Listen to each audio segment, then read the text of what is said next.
Sir ಹೀಗೆ market ನಲ್ಲಿ most demanded 8 seater vehicle ತಗೊಂಡ್ ಬಂದಿನಿ. ಅದು ಏನ್ ಹೇಳಿ 2015 ಮಾಡೆಲ್ ಸರ್. ಮೈಲೇಜ್ ಹೇಳಿದ್ರೆ ಶಾಕ್ ಆಗ್ಬಿಡ್ತೀರಾ ಸರ್. ನಿಮ್ಗೆ 25 ಹೈವೇ ನಲ್ಲಿ ಮೈಲೇಜ್ ಬರುತ್ತೆ ಸರ್. Diesel variant sir. ಸಿಟಿನಲ್ಲಿ 22 ಆರಾಮಿಂದ ಬರುತ್ತೆ sir. Vehicle VMT Earth Dreams vehicle ಬರೋದು ಈ ಗಾಡಿನಲ್ಲಿ ಸರ್. ನಿಮ್ಗೆ ಈ ಗಾಡಿ ಬೆಲೆ ನಾವು ಹೇಳ್ತಿರೋದು ಶಾಕ್ ಆಗ್ಬಿಡ್ತೀರಾ ಸರ್. ಈ ಗಾಡಿ ಪ್ರೈಸ್ ನಾವ್ ಹೇಳ್ತಾ ಶಾಕ್ 4,99,000 rupees ಸರ್. ಇದು ಈ ಗಾಡಿ ಪ್ರೈಸ್ ಸರ್. ನೀವು ಹುಡ್ಕೊಂಡ್ ಬಂದ್ರೂ ಸಿಕ್ಕಲ್ಲ ನಿಮ್ಗೆ.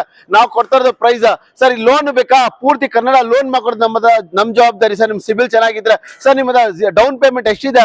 60,000, 50,000, 1 ಲಕ್ಷ ಎತ್ಕೊಂಡ್ ಬನ್ನಿ ಸರ್. ಮಿಕ್ಕಿದು ನಮ್ದು ಜವಾಬ್ದಾರಿ ಸರ್. Loan ಮಾಡ್ಕೊಡೋದು sir. ಗಾಡಿ ನೋಡಬಹುದು, ಎಕ್ಸ್ಟ್ರಾ ಕ್ಲಾಸ್ ಇದೆ, ವೆಲ್ ಮೇಂಟೈನ್ ಆಗಿದೆ, fully top and vehicle. AC, power steering, power window, mag wheel, leather seats, auto mirror ಎಲ್ಲ ಬರುತ್ತೆ. ಬ್ಯಾಕ್ ಸೈಡ್ ಡಿಫಾಗರ್ ಎಲ್ಲ ಬರುತ್ತೆ ಗಾಡಿಗೆ ಸರ್. ನಿಮಗೆ ಒಳ್ಳೆ ಗಾಡಿ ಸರ್ ಫ್ಯಾಮಿಲಿಗೆ ಸರ್. ಈ ಗಾಡಿ 16 ಮಾಡೆಲ್ ನೀವು ಬೇರೆ ಬ್ರ್ಯಾಂಡ್ ನಲ್ಲಿ ತಗೋಬೇಕಂದ್ರೆ ನಿಮ್ಗೆ ಪ್ರೈಸ್ ಮಿನಿಮಮ್ 7 ಲಕ್ಷ ಆಗುತ್ತೆ. ಅಂದ್ರೆ ಈ ಗಾಡಿ 5 ಲಕ್ಷ ಕೊಡ್ತಾ ಇದೀನಿ ಸರ್ ನಾವು. 2015 ಮಾಡೆಲ್ ಓನರ್ ಬಂದು second owner, diesel top and vehicle sir ಇದು.